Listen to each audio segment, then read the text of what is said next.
নবম ও দশম শ্রেণীর শিক্ষার্থীবৃন্দ, আজকে আমরা সাধারণ গণিত 9.2 অধ্যায়ের ত্রিকোণমিতির 30 ডিগ্রি ও 60 ডিগ্রি কোণের ত্রিকোণমিতিক অনুপাত নির্ণয় করব। তোমরা বোর্ড বিশ্লেষণ করলে দেখতে পারবে 30 ডিগ্রি, 60 ডিগ্রি এবং 45 ডিগ্রি কোণের ত্রিকোণমিতিক অনুপাত নির্ণয় এগুলো পরীক্ষায় আসে। আজকে আমরা 30 ডিগ্রি এবং 60 ডিগ্রি কোণের ত্রিকোণমিতিক অনুপাত নির্ণয়ের কৌশল শিখব। তো প্রথমে আমরা এক্স ও ওয়াই ইকুয়াল 30 ডিগ্রি একটি সূক্ষ্মকোণ আঁকব। তারপর হচ্ছে ও ওয়াইয়ের উপর একটি বিন্দু পি নিব।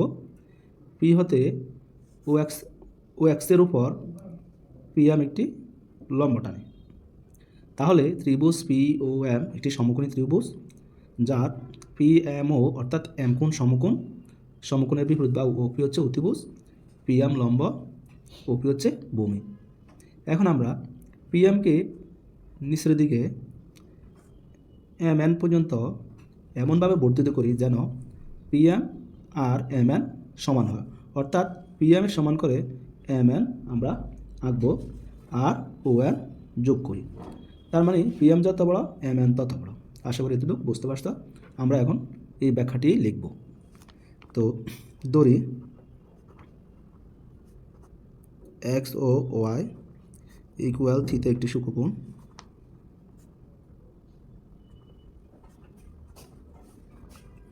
ও ওয়াইয়ের উপর একটি বিন্দু পি বিন্দু হতে ও এক্সের উপর পি এম লম্ব আঁকি। তাহলে ত্রিভুজ পি ও এম একটি সমকোণী ত্রিভুজ।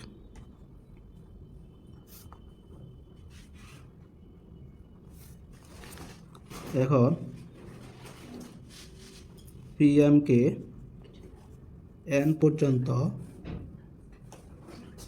এমনভাবে বর্ধিত করি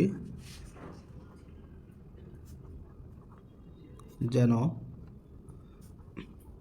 পি এম এবং এম এন সমান হয়। ও কমা এন যোগ করি।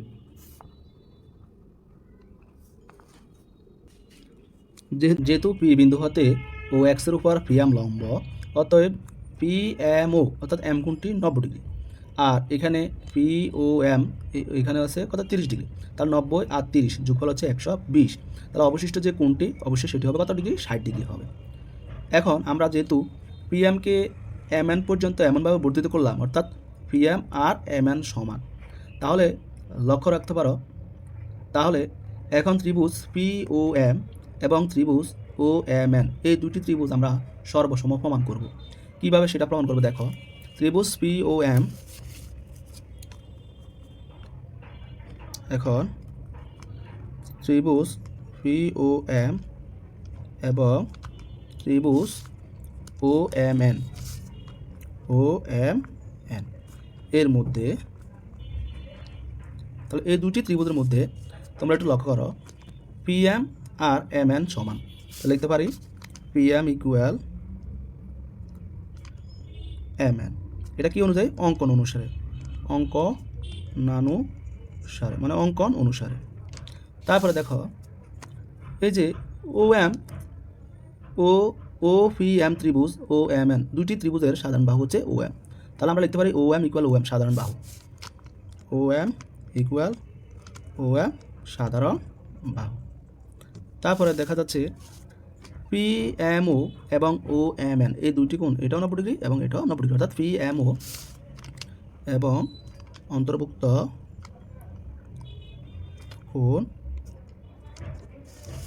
কোণ পি এম ও সমান কোণ ও এম এন। তাহলে দেখা যাচ্ছে যে যেহেতু দুই বাহু এবং এক কোণ সমান, অবশ্যই ত্রিভুজ দুটি সর্বসম। তো সর্বসম হলে অবশ্যই আমার যেহেতু পি ও এম এই কোণটি 30 ডিগ্রি, অবশ্যই এই কোণটিও 30 ডিগ্রি হয়ে যাবে, ঠিক আছে। এবং ওপি সমান সমান কত হয়ে যাবে, ও এন হয়ে যাবে, এবং পি কোণ সমান এন কোণ হয়ে যাবে, অর্থাৎ এই পি কোণ যদি 60 ডিগ্রি হয় এটাও 60 ডিগ্রি হয়ে যাবে। তাহলে তোমরা দেখতে পাচ্ছ যে ত্রিভুজ ও পি এন, পুরা ত্রিভুজটা ও পি এন এই ত্রিভুজটার প্রত্যেকটা প্রতি দেখো এখানে এ কোণ 60 ডিগ্রি, 30 30, এই কোণটা 60 ডিগ্রি এবং এই কোণটা 60 ডিগ্রি। তাহলে 3 কোণ যদি 60 ডিগ্রি হয় তো অবশ্যই ত্রিভুজ ও পি এম এটা একটি সমবাহু ত্রিভুজ, 3 বাহু সমান হবে, এটা আমরা সবাই জানি। তাহলে আমরা লিখতে পারি যে সুতরাং ওই যে ত্রিভুজ পি ও এম সর্বসময় ত্রিভুজ ও এম এন, যেহেতু সর্বসময় তাহলে বাকি যেগুলো কোণ ও পি এম, কোণ ও পি এম এটা হবে কার সমান, এটা হবে ও এন এম এর সমান, ও এন এম এর সমান, এবং এই কোণটার নাম পি ও এম হবে এন ও এম এর সমান, পি ও এম হবে পি ও এম এবং এন ও এম, এই দুটি কোণ সমান হবে এবং ওপি এবং ও এনও সমান হবে, ওপি ইকুয়াল। তাহলে বড় ত্রিভুজটি পি ও এন এ 3 কোণ যেহেতু 60 ডিগ্রি করে, তাহলে ত্রিভুজটি সমবাহু ত্রিভুজ। তাহলে ত্রিভুজ পি ও এন একটি সমবাহু ত্রিভুজ, একটি সমবাহু ত্রিভুজ। তোমরা যদি লক্ষ্য করো, যেহেতু পি ও এন একটি সমবাহু ত্রিভুজ হয়, তাহলে আমরা ধরে নিলাম ওপি বাহু ইকুয়াল 2a, তো প্রতিটি বাহু 2a হবে, তাহলে ও এন ও 2a হবে। এখন OP O N P N যেহেতু 3টি সমান, আর এই যে পি এম আর এম এন সমান, তাহলে এমটা হচ্ছে মধ্যবিন্দু, তাহলে পি এম হবে এ আর এম এন হবে এ, কারণ পি এম যে বাহুটি তাকে এম বিন্দু সমান 2 ভাগে ভাগ করছে, এই জন্য পি এম হবে অতএব পি এম হবে পি এনের অর্ধেক এবং এম এনও হবে পি এনের অর্ধেক, এই জন্য এটাও এ হবে, এটাও এ হবে। এখন আমরা এই যে সমকোণী ত্রিভুজ ও এন পি এ, এখানে অতিভুজ জানি 2a, লম্ব জানি হচ্ছে এ, কিন্তু ভূমি কত সেটা জানি না। তো আমরা এখানে ত্রিভুজ ও এম পির মধ্যে পিথাগোরাসের সূত্রটি প্রয়োগ করব। ত্রিভুজ, এখন সমকোণী ত্রিভুজ এ ও এম এ, অতিভুজ হচ্ছে কত ওপি, তাহলে ওপি স্কোয়ার যোগ ওপি স্কোয়ার সমান সমান পি এম স্কোয়ার যোগ ও এম স্কোয়ার, তাহলে ওপি স্কোয়ার সমান সমান পি এম স্কোয়ার যোগ ও এম স্কোয়ার। এখন ওপির মান আছে 2a, তাহলে 2a square equal P M এর মান আছে এ স্কোয়ার, আর ও এম এর মান ও এম এর মান নাই, এটা আমরা বের করবো। তো ও এম এর মান ও এম রয়ে গেল। এবার 2a স্কোয়ার লেখা যায় 4a স্কোয়ার, আর সমানের ডান দিক থেকে প্লাসের স্কোয়ার যদি দিকে নিই সেটা মাইনাসের স্কোয়ার হয়ে যাবে, আর এখানে ও এম স্কোয়ার থাকবে। এবার আমরা 4a স্কোয়ার থেকে একটা স্কোয়ার চলে গেলে 3a স্কোয়ার ইকুয়াল পাই ও এম স্কোয়ার। এখন এখান থেকে ও এম যদি আমরা বের করতে চাই, তাহলে ও এম স্কোয়ারের দিকে আসলে রুটও হয়ে যাবে, রুট 3a স্কোয়ার ইকুয়াল ও এম। সুতরাং আমরা লিখতে পারি ও এম সমান সমান রুট থ্রি ইন্টু এখানে স্কোয়ার রুটে আবার কাটা গেলে থাকে কত এ, তাহলে আমরা পাচ্ছি ও এম এর মান হচ্ছে রুট 3 ইন্টু এ। তাহলে আমরা ও এম এর মান বের করলাম, এই যে ও এম তার মান বের করলাম রুট 3 ইন্টু এ। আশা করি এটুকু বুঝতে পারছো। যেহেতু আমরা 30 ডিগ্রি কোণের ত্রিকোণমিতিক অনুপাত বের করবো, তাহলে পি ও এম ত্রিভুজের পি ও এম কোণটি 30 ডিগ্রি, আর তার সাপেক্ষে পি এম লম্ব, ও এম হচ্ছে ভূমি, ও পি হচ্ছে অতিভুজ। তাহলে এখন আমরা সাইন পি ও এম সমান সাইন কোণ পি ও এম সমান, এই কোন সূত্র, সাইনের সূত্র হচ্ছে লম্ব বাই অতিভুজ, তাহলে পি এম বাই ওপি বা সাইন এই যে পি ও এম এটা 30 ডিগ্রি, তাহলে সাইন 30 ডিগ্রি, লম্ব হচ্ছে এ, ও এম হচ্ছে এ, আর অতিভুজ হচ্ছে 2a, তাহলে এ কাটাকাটি করলে উপরে থাকে 1 আর নিচে 2, তাহলে সাইন 30 ডিগ্রি 1/2। অনুরূপভাবে আমরা এবার কস 30 ডিগ্রি বের করবো। তো কস 30 ডিগ্রি আমরা জানি ভূমি বা অতিভুজ, তাহলে কস 30 ডিগ্রি ক্ষেত্রে এগুলোর জন্য ভূমি হচ্ছে ও এম, অতিভুজ হচ্ছে ওপি, তাহলে ও এম বাই ওপি, তাহলে ও এম পাইছি আমি রুট 3 ইন্টু এ, ওপি পাইছি 2a, তাহলে এখানে এ চলে যাচ্ছে, আর আমরা কথা পাচ্ছি যে কস 30 ডিগ্রি মান রুট 3/2a। এবার সাইন বের করলাম, কস বের করলাম, তারপর টেন 30 ডিগ্রি, আর টেন 30 ডিগ্রি কাল লম্ব বাই ভূমি, তাই এখন লম্ব হলো পি এম, ভূমি হচ্ছে ও এম, তাহলে P M by O M, তাহলে পি এম হচ্ছে এ, ও এম হচ্ছে রুট 3a, তাহলে আমরা এ কাটাকাটি করলে উপরে 1/√3, এটা কার মান হচ্ছে, এটা হচ্ছে টেন 30 ডিগ্রি এর মান। এবার তাহলে কট 30 ডিগ্রি কত হবে, তাহলে কট 30 ডিগ্রি হবে টেন 30 ডিগ্রি উল্টা, তো টেন 30 ডিগ্রি যেহেতু ছিল P M by O M, এটা হবে O M by P M, তাহলে ও এম এর মান রুট 3 ছিল, আর পি এম এর মান এ ছিল, কাটাকাটি করলে এখান থেকে আমরা রুট 3 পাই। তারপর আসো 30 ডিগ্রি হলো কস 30 ডিগ্রির উল্টা, কস 30 ডিগ্রি ছিল ও এম বাই ওপি, তাহলে এটা হবে ওপি বাই কত ও এম। তো ওপির মান কত ছিল, ওপির মান ছিল 2a, আর ও এম এর মান কত, ও এর মান √3 ইন্টু এ, তাহলে এখানে এ চলে যাচ্ছে, তাহলে 2/√3। এবং হচ্ছে সর্বশেষ হচ্ছে কোসেক 30 ডিগ্রি, তাহলে কোসেক 30 ডিগ্রি হচ্ছে সাইন 30 ডিগ্রির উল্টা। সাইন 30 ডিগ্রি যেহেতু আমার সাইন 30 ডিগ্রি যেহেতু পিএম বাই ওপি, তাহলে এখন হবে OP by PM, OP by PM. তাহলে তোমরা যদি দেখো এখানে ওপি ছিল 2,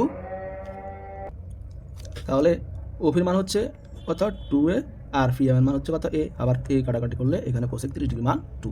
তাহলে যদি আমার কস 30 ডিগ্রি কোনো ত্রিকোণমিতিক অনুপাতগুলো আসে, তাহলে আমরা প্রথমে এইভাবে একটি চিত্র অঙ্কন করব। চিত্র অঙ্কন করে ঠিক আমরা যেভাবে এটা সমাধান করছি, তোমরা আশা করি সম্পূর্ণ ভিডিওটি দেখছো। সমাধান করার পরে আমরা সর্বশেষ যে মানগুলো পেলাম, এগুলোই হচ্ছে আমার 30 ডিগ্রি এর ত্রিকোণমিতিক অনুপাত। 60 ডিগ্রি কোনো ত্রিকোণমিতিক অনুপাত আসে, তাহলে ঠিক সেমভাবে আমরা একই চিত্র একই ব্যাখ্যা, যা ব্যাখ্যা এখানে সম্পূর্ণ লিখলাম সব ঠিক থাকবে, একবারে পুরা আমার এগুলো সব ঠিক থাকবে। আর এগুলো ঠিক থাকার পরে এখন আমরা শুরু করব যে 60 ডিগ্রি কোণের জন্য ত্রিকোণমিতিক অনুপাত আসলে পরবর্তী ধাপ আমরা কী করব। তাহলে আমরা একবার ও এর মান বের করবো, এটুকু পর্যন্ত ফুল ঠিক থাকবে। তাহলে আমরা এখান থেকে শুরু করবো যে 60 ডিগ্রির জন্য। তো তোমরা চিত্র থেকে একটু যদি লক্ষ্য করো, চিত্র থেকে যেহেতু ত্রিভুজ ও পি এম এর মধ্যে যে ও পি এম এটা হচ্ছে 60 ডিগ্রি কোণ, তাহলে এবার এই কোণের জন্য 60 ডিগ্রি কোণের জন্য আমরা ত্রিকোণমিতিক অনুপাত বের করবো। এই কোণের জন্য লম্ব হয়ে যাবে ও এম, ভূমি হয়ে যাবে পি এম, অতিভুজ হয়ে যাবে কত ওপি। কারণ আমরা জানি যে সূক্ষ্মকোণের সাপেক্ষে অঙ্ক করবো তার বিপরীত বাহু হচ্ছে লম্ব, তাহলে এই আমার পি কোণের জন্য এটা হচ্ছে লম্ব। তাহলে এখন আমরা সাইন 60 ডিগ্রি সাইন 60 ডিগ্রির সূত্র হলো কি লম্ব বা অতিভুজ, তাহলে এই কোণের জন্য লম্ব হচ্ছে ও এম, আর অতিভুজ হচ্ছে আমার অতিভুজ ঠিক থাকবে ওপি, তাহলে ও এমটা হচ্ছে √3 ইন্টু এ, আর অতিভুজ হচ্ছে 2a, কাটাকাটি করলে এখানে √3/2, এটা হচ্ছে সাইন 60 ডিগ্রি। তারপর আসো কস 60 ডিগ্রি, কস 60 ডিগ্রি হলো ভূমি বা অতিভুজ, তাহলে এই কোণের জন্য ভূমি কত, ভূমি হচ্ছে ফিএম, ভূমি কত, ভূমি হচ্ছে পিএম। তাহলে আমরা কস হলো ভূমি বা অতিভুজ, ভূমি হচ্ছে পিএম, ভূমি হচ্ছে পিএম, আর অতিভুজ হচ্ছে ওপি, তাহলে পিএম বাই ওপি। তাহলে পিএম কত ছিল, এ ছিল, আর ওপি ছিল 2a, এখানে এ কাটাকাটি করলে কত থাকে 1/2 থাকে। তারপরে আমরা বের করবো এখন সাইন কস, এবার হচ্ছে টেন 60 ডিগ্রি। তাহলে টেন 60 ডিগ্রি, টেনের সূত্র কী জানি আমরা, লম্ব বাই ভূমি, তাহলে এই কোণ সাপেক্ষে লম্ব হচ্ছে ও এম, ভূমি হচ্ছে পিএম, তাহলে ও এম বাই কত পিএম, ও এম হচ্ছে √3 ইন্টু এ, আর পিএম হচ্ছে কাটাকাটি করলে এখান থেকে পাই √3। এবার আসো কট 60 ডিগ্রি, তাহলে আমরা জানি কট থিতা কার বিপরীত, টেন থিতার বিপরীত, তো টেন থিতা যদি ও এম বাই ওপি হয়, তাহলে এটাও হবে ওপি বাই ও এম। তাহলে আমার এখানে ওপির মান ছিল এ, আর ও এম এর মান ছিল √3 ইন্টু এ, এখানে এ চলে যাবে, তাহলে 1/√3 থাকতেছে। তারপরে আবার আসো কট, এবার হচ্ছে স্যাক 60 ডিগ্রি, তো স্যাক 60 ডিগ্রি কার বিপরীত, স্যাক হচ্ছে কজের বিপরীত, কজ যদি হয় কত পিএম বাই ওপি, তাহলে এখন হবে ওপি বাই পিএম। ওপি হচ্ছে 2a, ওপি হচ্ছে 2a, আর পিএম হচ্ছে এ, এ কাটাকাটি করলে কত পাচ্ছি 2। এবার হচ্ছে কোসেক ডিগ্রি, কোসেক হচ্ছে সাইনের বিপরীত, সাইন ছিল কি আমার লম্ব বাই ভূমি ও এম বাই, লম্ব বাই অতিভুজ ও এম বাই ওপি, তাহলে ওপি বাই ও এম হবে, ওপি বাই ও এম হবে। তাহলে ওপি ছিল কত আমার 2a, আর ওপি ছিল 2a, আর ও এম ছিল √3/2a, এখানে এ চলে যাবে, তাহলে কত পাচ্ছি √2/√3। আশা করি বুঝতে পারছো। যদি এই 60 ডিগ্রি কোণে ত্রিকোণমিতিক অনুপাত বের করতে পারে, তাহলে আমরা একবার সব ব্যাখ্যা ঠিক লিখে এ থেকে পর্যন্ত ও এম এর মান বের করার পর আমরা সাইন 60 ডিগ্রি, কস 60 ডিগ্রি, টেন 60 ডিগ্রির মানগুলো বের করবো। আশা করি সম্পূর্ণ ভিডিওটি বুঝতে পারছো। যদি বুঝতে সমস্যা হয় কমেন্টস করে জানাবে। ধন্যবাদ।